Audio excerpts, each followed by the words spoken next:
السلام علیکم ورحمۃ اللہ وبرکاتہ۔ معزز خواتین و حضرات، کائنات کے امام صلی اللہ علیہ وسلم کی حدیث مبارکہ کا سبق مشکات المصابیح میں سے زکوٰۃ کے مسائل اور باب ہے صدقے کی فضیلت 1921ویں حدیث کتاب میں اور 19ویں حدیث باب میں۔ وعن ابی ہریرہ رضی اللہ تعالی عنہ قال قال رسول اللہ صلی اللہ علیہ وسلم مر رجل بغصن شجرۃ علی ظہر طریق فقال لأنجين هذا عن طريق المسلمين لا يؤذيهم فأدخل الجنة متفق علیہ۔ بڑی عظیم حدیث ہے معزز خواتین و حضرات، بہت ہی عظیم حدیث ہے۔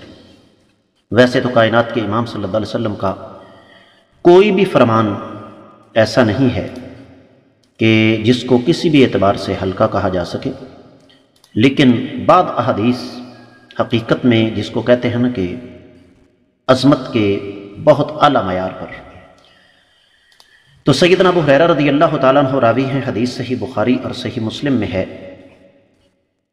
نبی کریم صلی اللہ علیہ وسلم نے ارشاد فرمایا، ایک آدمی کا گزر ایک درخت کی شاخ کے پاس سے ہوا اور وہ شاخ بڑی تھی، راستے میں پڑی ہوئی تھی۔ اس آدمی نے کہا کہ میں اس درخت کی شاخ کو مسلمانوں کے راستے سے ضرور ہٹاؤں گا تاکہ اللہ کے بندوں کو کسی قسم کی تکلیف نہ پہنچے۔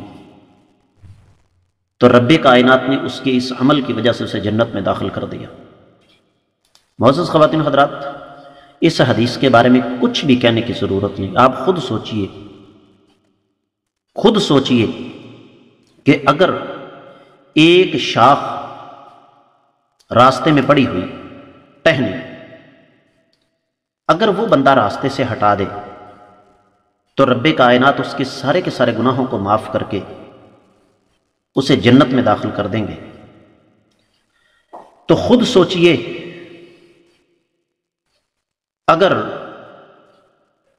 ایک آدمی راستے میں پڑی ہوئی سکی کہیں بڑی چیز کو ہٹا دیتا ہے، راستہ صاف کر دیتا ہے، تو اس کے لیے کیا اجر و ثواب ہوگا۔ دین اسلام معزز خواتین و حضرات ہر دور کے تقاضوں کے عین مطابق بولتا ہے۔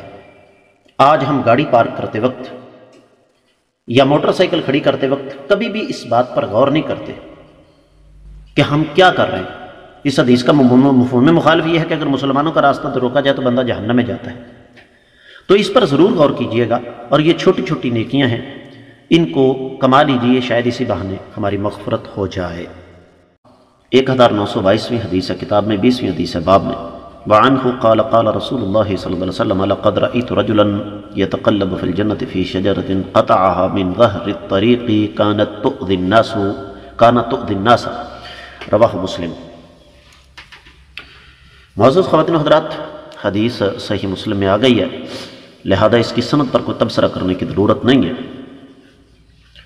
تو اس حدیث کا ترجمہ کچھ یوں ہے کہ سیدنا ابو ہریرہ رضی اللہ تعالیٰ عنہ سے روایت ہے کہ امام الانبیاء محمد رسول اللہ صلی اللہ علیہ وسلم نے ارشاد فرمایا کہ میں نے جنت میں ایک شخص کو اللہ تعالیٰ کی نعمتوں کے ساتھ چلتے پھرتے دیکھا ہے، اور اس کا سبب یہ تھا کہ اس نے لوگوں کی راہ میں، لوگوں کے راستے میں اذیت پہنچانے والے ایک درخت کو کاٹ دیا تھا۔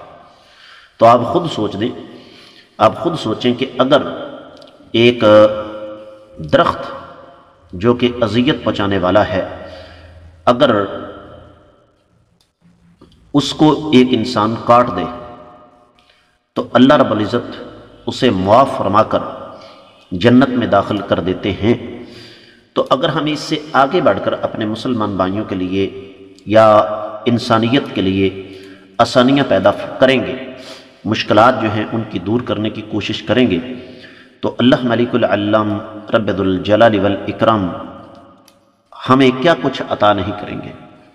اور یہاں سے ایک اور چیز کا بھی پتہ چلتا ہے کہ باوجود اس کے کہ درخت اللہ تعالیٰ کی مخلوق ہیں اور ان کا کاٹنا یقینی طور پر جرم ہے، بہت بڑا جرم ہے، لیکن اگر کہیں درخت ایسی جگہ پر ہو کہ جہاں پر انسانوں کو تکلیف ہو رہی ہے تو اس کو کاٹنا جائز ہے۔ میں امید کرتا ہوں کہ یہ حدیث آپ کو اچھی طرح سمجھ آ گئی ہوگی۔ اللہ تعالیٰ سے خصوصی طور پر دعا کرنی چاہیے کہ رب کائنات ہمیں قرآن کے ساتھ ساتھ احادیث مبارکہ کے مطابق بھی اپنی عملی زندگی گزارنے کی توفیق عطا فرمائے۔